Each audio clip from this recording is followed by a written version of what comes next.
What could drive an entire German city to burn children as young as 9 alongside their own mayors and priests? How did one powerful prince-bishop transform fear and superstition into a systematic machine of death that consumed nearly 1,000 souls? Today we uncover the most brutal witch trial in history, the Würzburg massacres of 1626 that made Salem look like a small-town dispute. In order to understand this horror, we must first grasp the world that birthed it.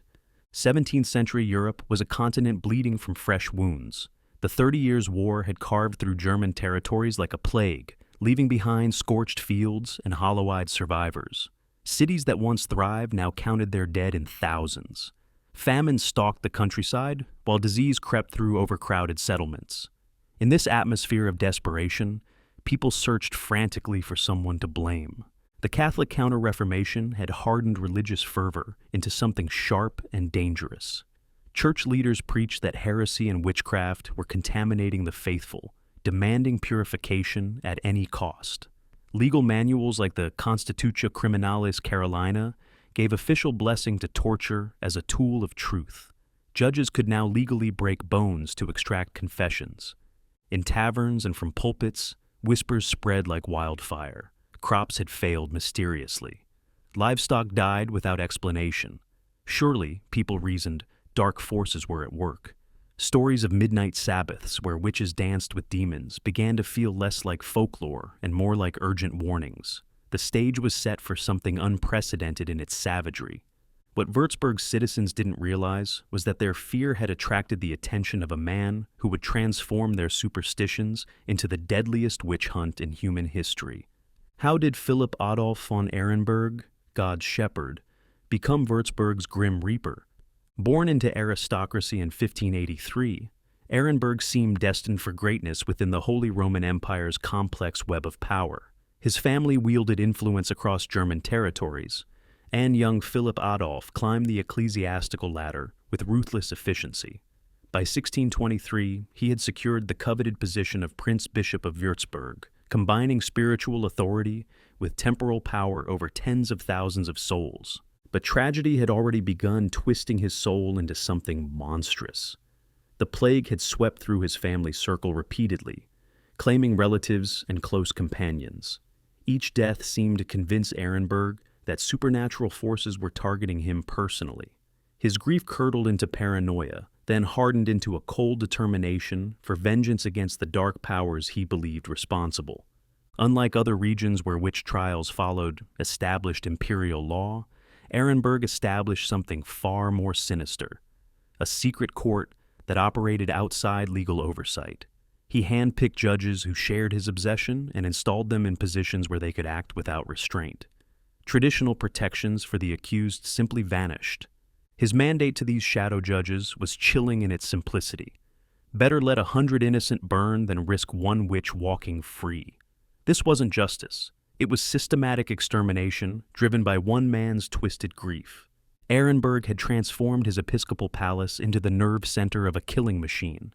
Within these walls, he would orchestrate a campaign of terror that would consume his own city like a fever, sparing neither infant nor elder, commoner nor noble.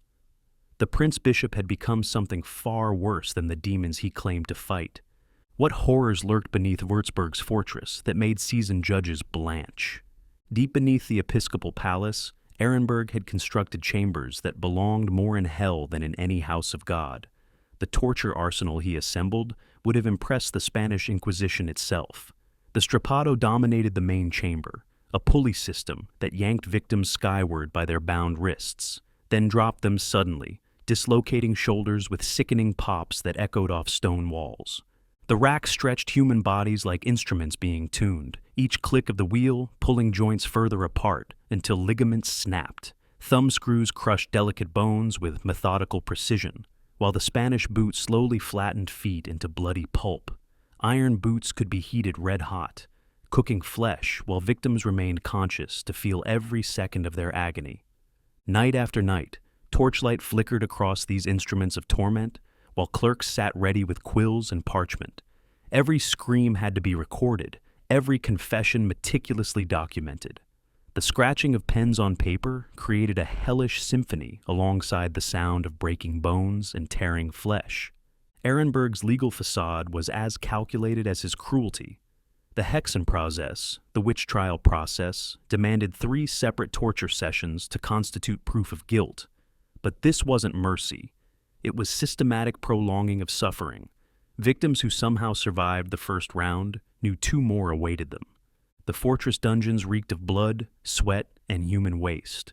Prisoners chained to walls could hear their fellow captives screaming in adjacent chambers. Molten wax dripped from torches onto stone floors already stained dark with evidence of previous sessions. Iron fetters clanged against walls as bodies convulsed in agony. This wasn't interrogation. It was ritualized sadism disguised as holy work. Why did victims beg to speak, only to seal dozens more fates? The genius of Ehrenberg's system lay not in the torture itself, but in what came after. As victims hung broken and bleeding, their tormentors would lean close with a simple proposition. Name your accomplices in Satan's work, and your suffering ends. To the shattered souls chained in those dungeons, this seemed like salvation itself.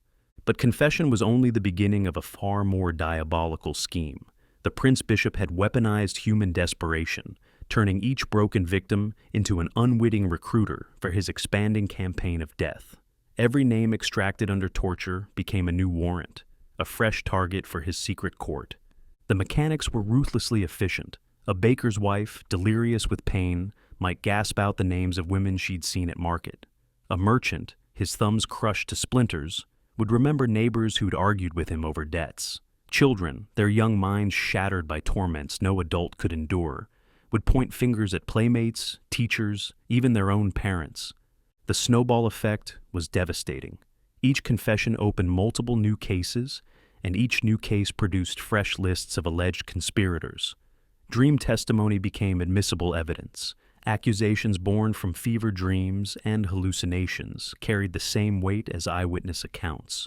Old grudges suddenly found legal expression as former friends became convenient scapegoats.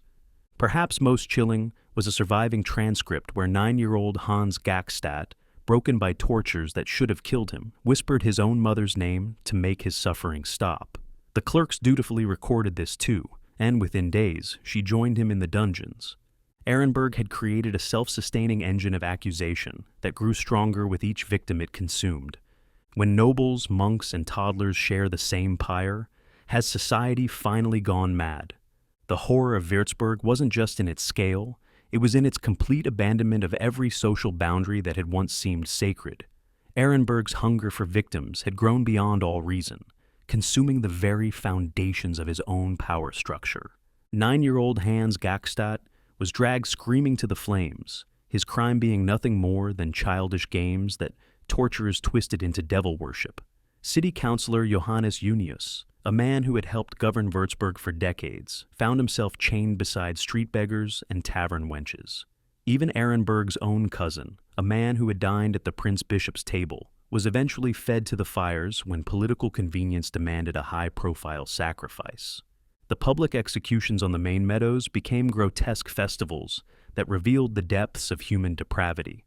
Market days transformed into carnival atmospheres where families brought children to watch their neighbors burn. Vendors sold food and drink, while smoke from human flesh drifted across the crowds. The screams of the dying mixed with the laughter of spectators who had somehow convinced themselves they were witnessing holy work. Even death couldn't provide escape from Ehrenberg's madness. Corpses were exhumed from their graves and burned posthumously, their alleged crimes discovered through fresh tortures of the living. This wasn't just about punishment, it was about seizing property from the dead, leaving their heirs destitute and powerless. The civic machinery of Würzburg began to collapse under the weight of its own cannibalism. Half the city's administrative positions sat vacant as their occupants fed the flames. Who could govern a city that was systematically destroying its own population? The Prince Bishop had created a death spiral that threatened to consume even himself. But what happens to a city that burns away its own future? By 1627, Würzburg had become a hollow shell of its former self. The vineyards that had once produced the region's famous wines lay abandoned, their vines withering as their tenders fed the flames or fled in terror. Trade routes that had brought prosperity for centuries were now avoided by merchants who feared entering a city that had become synonymous with madness. The economic collapse was swift and merciless. Guilds dissolved as their masters and apprentices vanished into the dungeons. Markets stood empty, not just of goods, but of people with coin to spend.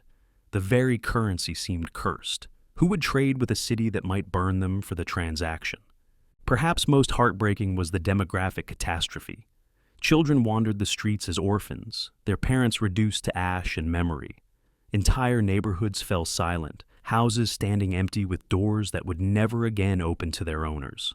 The city's population had been cut by nearly half, leaving vast stretches of Würzburg feeling like a necropolis. A culture of silence settled over the survivors like a shroud.